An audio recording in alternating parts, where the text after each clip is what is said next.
Fi żminijiet ta' sfidi internazzjonali bil-gwerra fl-Ukrajna u fil-Lvant Nofsani, il-Gvern Malti baqa' jippromovi il-valuri demokratiċi u dawk tal-paċi. Dan intqal mill-Ministru għall-Affarijiet Barranin u Ewropej u l-Kummerċ Ian Borg waqt li fil-Parlament ġew diskussi l-estimi ta' dan id-dekasteru importanti.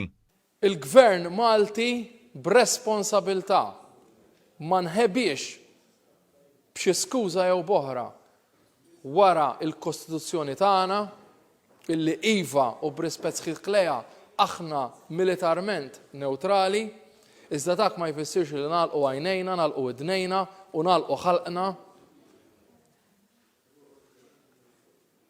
meta naraw min qiegħed b'mod sfaċċat jikser il-liġijiet u trattati internazzjonali. F'dan id-diskors u fakkar kif dawn is-sentej Malta għandha siġġu fil-Kunsill tas-Sigurtà tal-Ġnus Magħquda u hawnhekk qal li pajjiżna qed jagħmel l-almu tiegħu għas-soluzzjonijiet.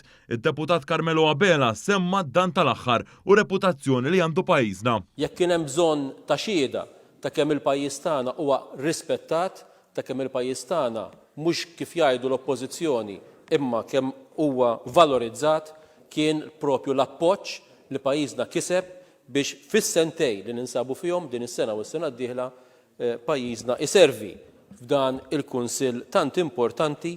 Id-deputat Edward Zammit Lewis tkellem dwar dak li qed jiġri fil-Lvant Nofsani fejn qal li qegħdin jintilfu bosta ħajjiet ta' persuni innoċenti fosthom dawk li jgħixu f'Gaza. Nemmen li l-Gvern għandu wkoll u nagħmel appell minn hawn illi jaħseb serjament biex jagħmel recalibration, jagħmel repositioning tal-pożizzjoni tiegħu fejn jitlob mod permanenti issa semmiha il-Prim Ministru nhar il-Ħadd imma xtaqt nelabora fuqha li tkun politika barranija formali ta' dal-pajjiż illi jitlob ceasefire permanenti. Id-deputata Amanda Spiteri Grek tkellmet ukoll dwar is-sitwazzjoni fil-Lvant Nofsani.